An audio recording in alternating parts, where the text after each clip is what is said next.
Welcome to NCC Sports. I'm Elliot Petotsky. Football is back on the hill. The Orange played its annual spring game as fans piled inside the JMA Dome. Head coach Fran Brown is preparing his guys for the upcoming season. And typically, the defense is a few steps ahead of the offense, as the team's new middle linebacker, Chris Dapolina, who transferred from Toledo, intercepts quarterback Amari Odom. The offense, however, would find its rhythm as redshirt freshman Malachi Coleman steamrolls his way into the end zone. The ground game sure could use some more juice this season.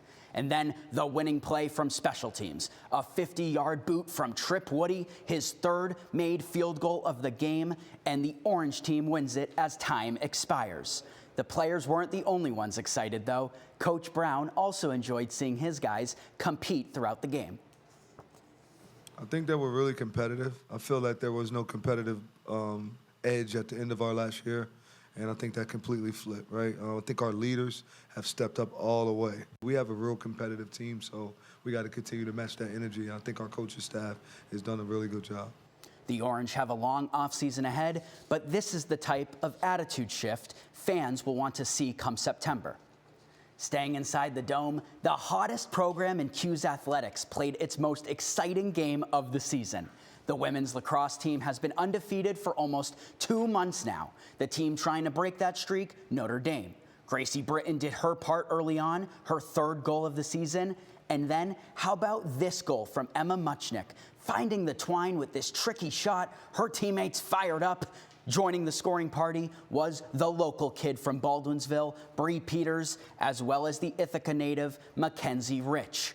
The offensive stars of this match, though, were Caroline Trinkus, who had 3 goals, and Ashley Volpe, who had 2 goals and 3 assists, while senior goalkeeper Dan Guyette had some clutch moments too, saving 11 shots on goal.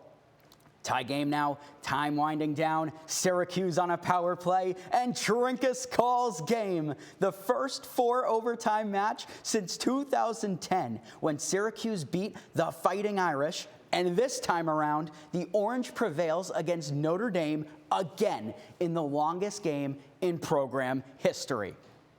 It's been a busy few weeks for the men's basketball team. Sophomore forward Donnie Freeman entered the transfer portal, signaling his exit from Syracuse, while a few new guards announced they would be joining the Orange. Sienna's Gavin Doty followed new head coach Jerry McNamara, and McNeese State's Garway Dual committed as well. Many expected the Doty addition, but landing Dual was a pleasant surprise for a Syracuse squad that lacked a true lockdown defender last season.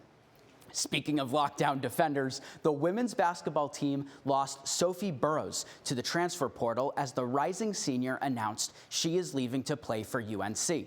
Burrows averaged almost 2 steals per game last season and was 4th on the team in points per game. As she joins the ACC rivaling Tar Heels, it will be interesting to see if the playmaking abilities she flashed at the JMA show up on game day, as well as her 3-point stroke that dipped to about 30% this past season.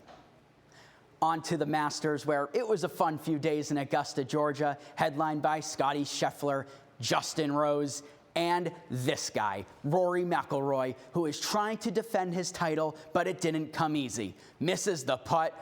A rare double bogey for him. And you want to talk about rare. How about this shot from Justin Rose? The crowd erupts as the 45-year-old South African native gets his shot to land right onto the green and roll towards the hole, just a few feet from the eagle. But he'll take the birdie as he retakes the top spot in the leaderboard.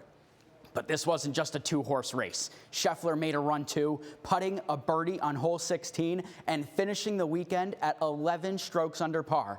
But you had to think Rory would make up for a couple of those early mistakes, and he did just that. Look at this shot. Sets him up perfectly for the putt of all putts. And you know good shooters don't miss twice. He sinks it. McIlroy wins by just 1 stroke over Scheffler, becoming the 4th back-to-back winner in the Masters' 92-year history. Now to the MLB, where Cam Schlittler was on the bump for the New York Yankees. He's off to a good start this season, but found himself in some trouble early in this one.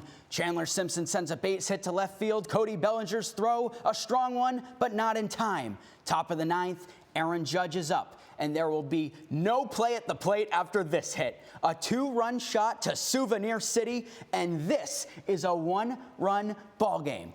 Those boys in pinstripes continue to try to rally.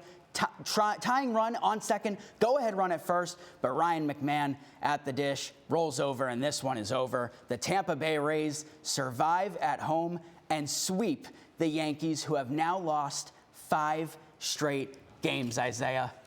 Yeah, the first sweep since 2021. With that, I mean, the Yankees been struggling as of late.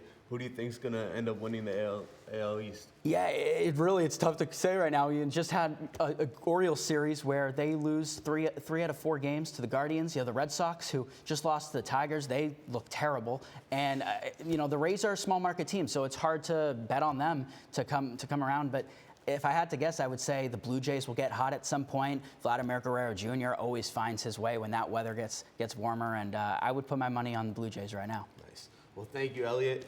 Stay tuned as we preview the NBA playoffs.